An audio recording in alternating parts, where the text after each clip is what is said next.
Cadastrando uma nova chapa. Agora, vamos a materiais. Vamos cadastrar um novo material para ver como funciona desde o começo. Como você está vendo, o programa já sugere um código. Se você prefere um outro número para sua chapa, é só trocar. Mas, no caso, vamos aceitar esta sugestão. Então, é só dar OK.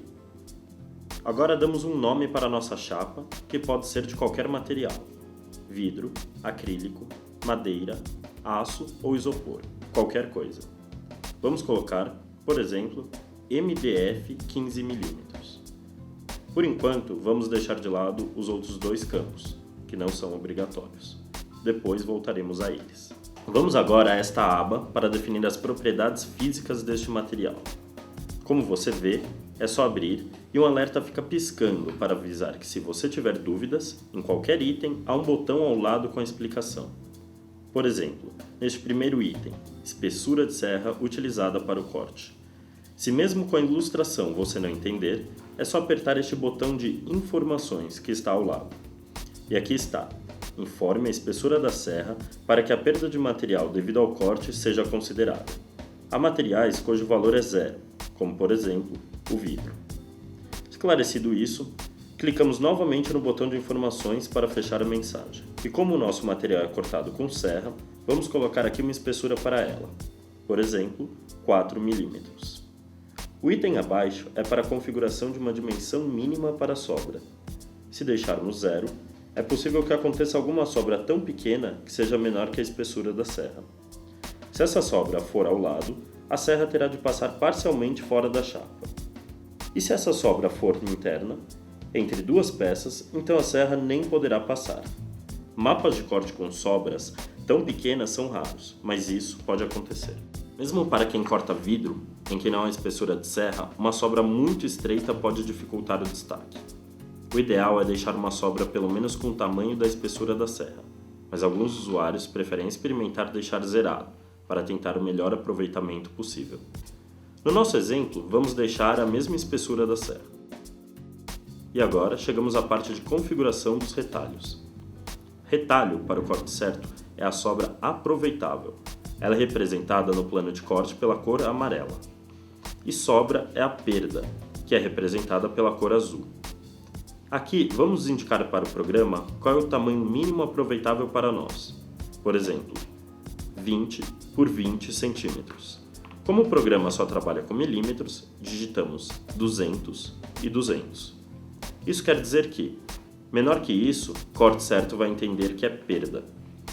Se você preferir, pode também optar por usar uma área mínima em metros quadrados, em vez de altura e largura. O próximo item, margem de segurança para a chapa, é útil para quem precisa esquadrejar a chapa antes. Ou então, para limpar bordas que podem ter sido danificadas no transporte. Mas vamos deixar todos os lados zerados. Agora, vamos ao primeiro item do outro lado, que pode ser muito importante para quem vai cortar um madeirado, por exemplo, e quer manter o sentido dos veios nas peças, ou mesmo em outros materiais, como o vidro canelado, para evitar que em algumas peças as canelas fiquem na posição horizontal e em outras, na vertical. O que vamos fazer aqui é impedir que a chapa seja girada no momento do cálculo.